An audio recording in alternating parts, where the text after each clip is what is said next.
for a Viking touchdown. Kyle Rudolph, his first touchdown on the year. And the Vikings capitalize on the short field as they take it in for 6. And he's able to put it through.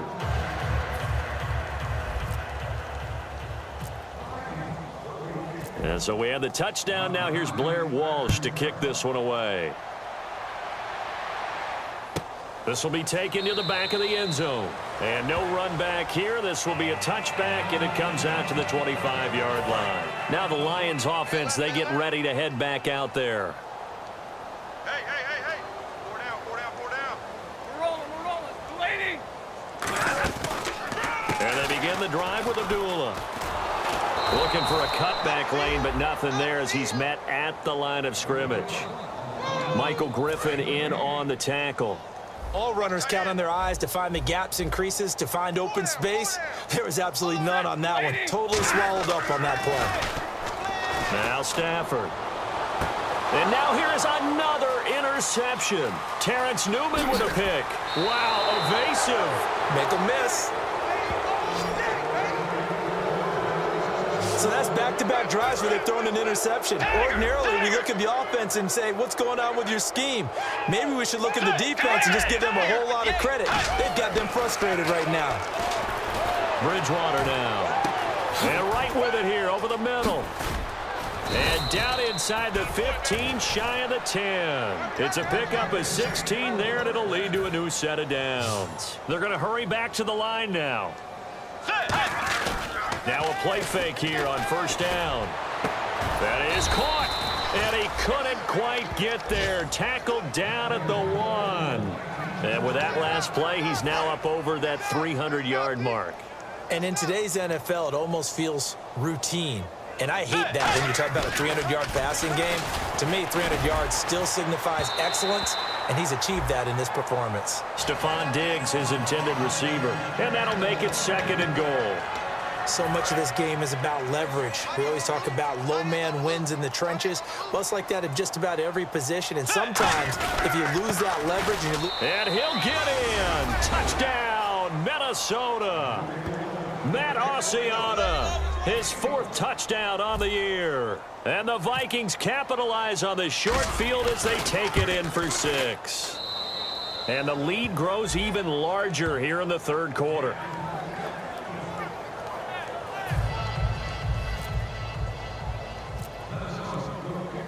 And so we have the touchdown. Now here's Blair Walsh to kick this one away.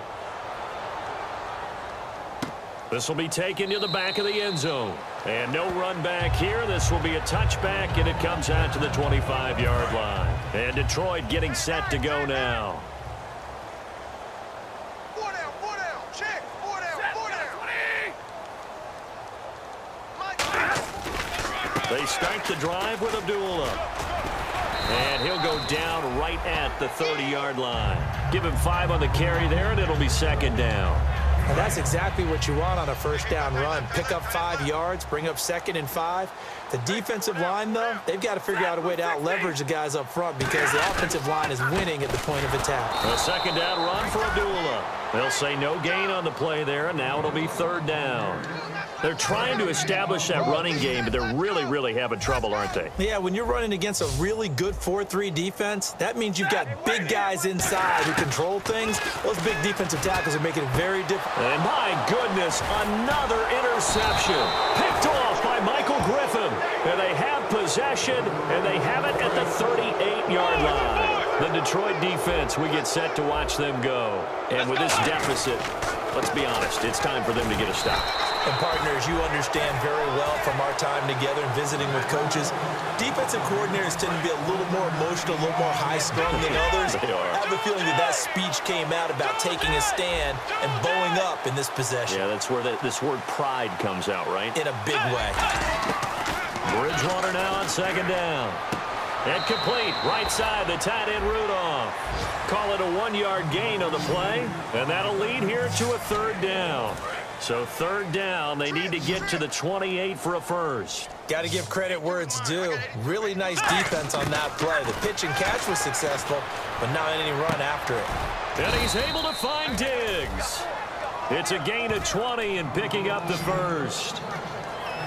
So he makes the grab and the chains move forward. Nice job by the offensive line giving them time to complete that first down pass. Looks like the defense in press coverage here. Asiata here on the ground. A solid run on first down. Gain of 7 leaves him with a 2nd and 3.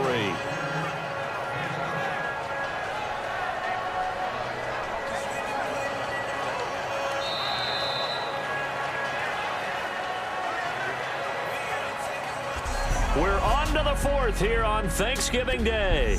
Back now at Ford Field. And this is a blowout so far as we get set for the 4th quarter. A very one-sided affair. And again, it's Asiata on the ground. And he'll be brought down this time at the 5-yard line. 4 yards on the play, and that leads to the 1st and goal. So many teams want to throw the ball in this situation nowadays, but I love watching a team that has enough confidence to go ahead and run the football in that situation. That's almost a tendency breaker. They'll run it now out of the gun. And he will take this one into the end zone for a Viking touchdown. Matt Asiata with his 2nd touchdown of the game and 5th on the year. And the Vikings offense continues to pour it on. Now, this one was over a while ago as they just add on to their big lead. And so we have the touchdown. Now here's Blair Walsh to kick this one away. This will be taken to the back of the end zone. And no run back here. This will be a touchback, and it comes out to the 25-yard line. Here's the Detroit offense now as they head back out onto the field. Everyone's got 4 down. Set, 180. Right there, 54. Trying to shake off the interception from the last drive. He'll look to throw. Ebron with it over the middle. That one good for 16, and the drive will continue. Obviously, this has not been a banner game throwing the football. So what you got to do, you got to kind of down focus, don't you think? Find the tight end, take some easier completions. Yeah, interception last drive. There he hits the reliable target. Offense comes to the line now, 1st and 10. They come out 5 wide, 3 of them to the right side. On first down, Stafford here. Oh, he dropped it. And that's pretty indicative of the way this one's gone. So they're still at the original line of scrimmage here. 2nd down and 10. Down on the right, down on the right. 4 down, Set, 4 down. 160. On 2nd and 10, Stafford. And the pressure gets to him and brings him down. Stafford is sacked. A first-time Pro Bowler a year ago, Everson Griffin, in there to get him. And that's sack number 6 for him on the year. Mike, 54's Mike. Check, watch 54, watch 54. 3rd and long, it's Stafford. And going over the middle here to Curley. And to the 42-yard line here and brought down there. And when you're playing a quarterback with some experience and some moxie, you enter the danger zone when you decide to blitz him, because if he's able to diagnose as he did on that play, he can hurt you downfield. He reads defenses so well, doesn't he? He really does, and the best part about that play for him, I don't think that was his primary target. I don't think so either. I think he had the read, figured out where the blitz was coming from, and went to a secondary target for a really nice gain. 35 yards that time on the punt. And the Vikings will be backed up deep to begin their drive as they take over 1st and 10. And out now come the Vikings. And that last drive was very, very balanced, pretty methodical. You think they'll go that route again? I'm always of the school that until they stop me from doing something, I'm willing to continue. And I think that that's exactly what they'll look to do. But the beauty is the balance that they've created sets up opportunities for big plays. Looks like a run, turn into a play action, and throw one deep. I guess it's good we can't really read the mind of the defensive coordinator now, huh? Had him pinned back there deep, give up that run. Can't be happy. Yeah, whatever is in his mind right now, we probably couldn't say over the air. See if they stay on the ground for 2nd down. Now Asiata. Call it a gain of 4 there, so it sets up a big play here. 3rd and a yard. A good solid run there as we head towards the home stretch of this game. Getting late in the fourth now, Charles. 2-minute warning just around the corner. Yeah, some teams just want to get to that spot, take a breath, and then come out and attack for the rest of the game. Wide, get wide. They come out here in the eye. And he is going to lose yardage here. Losing 4 yards that time, and now it's 4th down. Well, that's the big drawback to this play. Even if somehow the quarterback pitches it, he's not immune to the big hit. In this case, he kept it and absorbed it anyway.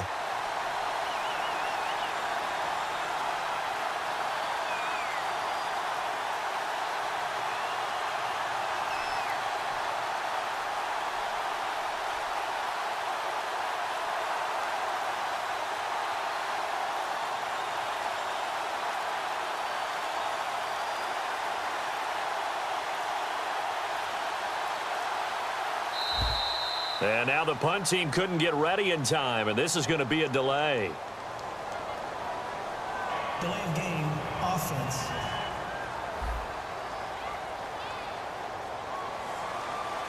Here's Spencer Lanning now. Always a good sign when your first punt comes in the 4th quarter.